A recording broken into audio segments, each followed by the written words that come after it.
ეს ამბავი ჯადოქრების ქვეყანაში მოხდა.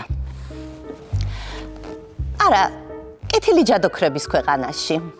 და როგორც ყველა ქვეყანას, ამ ქვეყანასაც ყავდა მეფე.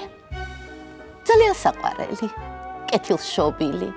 1700 წელი მეფობდა. ხო და დაიღალა. მართალი გითხრათ მობეზრდა კიდევაც. ისე უნდოდა მშვიდი სიბერე ქონოდა. აი რომ ჩაწვევი ჰამაკში. კარგად კანჩალაობ.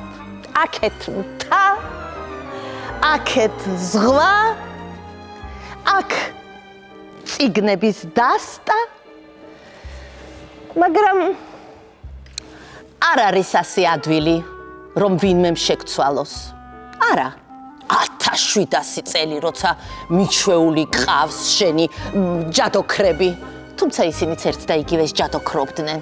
ესეც ძალიან მოსაბეზრებელი იყო. ხო და გადაწყვიტა, რომ დაებარებინა ყველა და ეთქვა თავისი სათქმელი. გამოიძახა ყველა თავისი 1700 წლის ნაცნობ მეგობრები. ეს ჯადოქრები ჩამწკრივა და გამოუცხადა. ჩემო ძვირფასო ადამიანებო, ჩემო სათაყვანებელო ჯადოქრებო, 1700 წელი ეს ძალიან რთულია მეფესთვის. ხო და ეხლა ვინმე ჩემი ტახტი ხომ უნდა დაიკავოსო? ერთი საიდუმლო მქონდა, რომელსაც თქვენ არ გიმხელდითო, მაგრამ მოვიდა დრო ესეც გაიგოთო. მე მყავს ერთი ავზე ავი, საშინელი შესახედავი, თამშიერი 1700 წლის და შიმშილარი დრაკონიო. ხო და ამ დრაკონს რო გამოიყვანო, სათითაოდ ყველამ თვალებში უნდა ჩახედოთო. და ვინც თვალს არ დაახამხამებს და გაუძლებს მის მზერას, ბოროტს და ავს, ის გახდება მეფეო.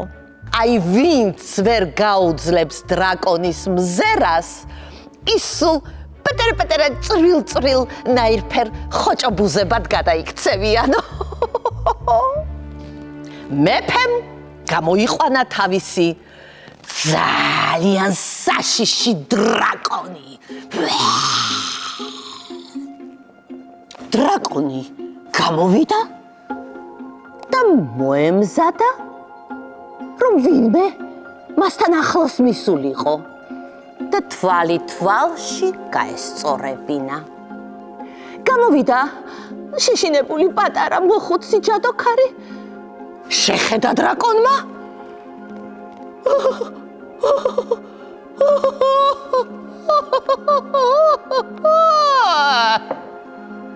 და რა თქმა უნდა ვერ გაუძლო მის მზერას. ამ ვერაკ მზერას ვერ გაუძლო და იმ წუთშივე პატარა წითელ ხოჭოდ გადაიქცა. ეხლა მოვიდა უკვე მეორე, მესამე, მეოთხე ჯადოქარი. შეხედა. მაგრამ იმანაც ვერ გაუძლო დახუჭა თვალები და მწვანე ხოჭოდ გადაიქცა. ასე მიყვა მერვე, მეათე, მეასე, მეორასე. და მეფე მიფიქრა, 1700 წელი კიდევ დამრჩა, რომ ვიჯდი ამ ტახტზე და გაუძლო ამ ყველაფერსო. მაგრამ უცებ მოესმა, დიდო მეფეო, ვინ არის ეს? მე კესია გახლავართ, თქვენი ყველაზე პატარა ჯადოქარი. უიმე, შვილო, კესია. ძედი, გინდა ეხლა ბუზათან ხოჭოდ გადაიქცე.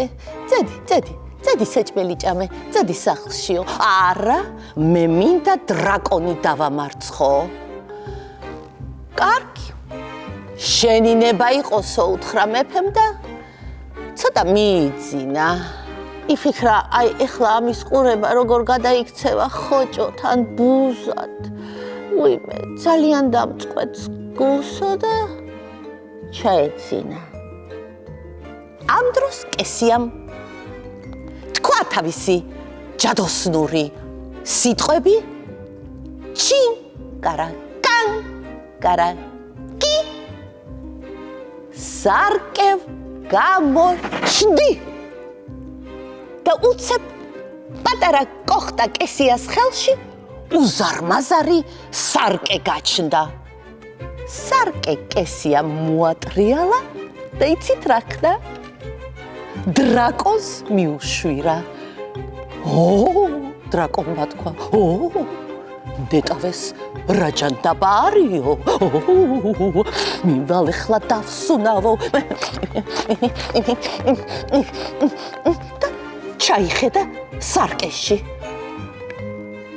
სარკეში რომ ჩაიხედა, რა თქმა უნდა, თავისი გამოსახულება ხომ დაინახა. ეს ვინ არის ესეთი მახინჯი და საზიზღარიო, თქვა დრაკონმა თავის თავზე. იმიტომ რომ არ იცოდა, რომ ესეთი უშნო იყო. და თვალიც გაუსწორა. და თვალი გაუსწორა თუ არა. ხომ ხვდებით, რაც მოხდა? იმ წუთშივე პატარა ხოჭოდ გადაიქცა. მეფე ამ ყველაფერს ცალითვალით უყურებდა და გაოცდა კესიას ვაშკაცობით.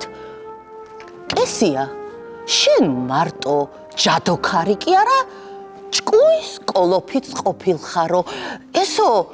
ესო როგორ მოიფიქრე, ეს ხომ თლად ჯადოქრობა არ არისო?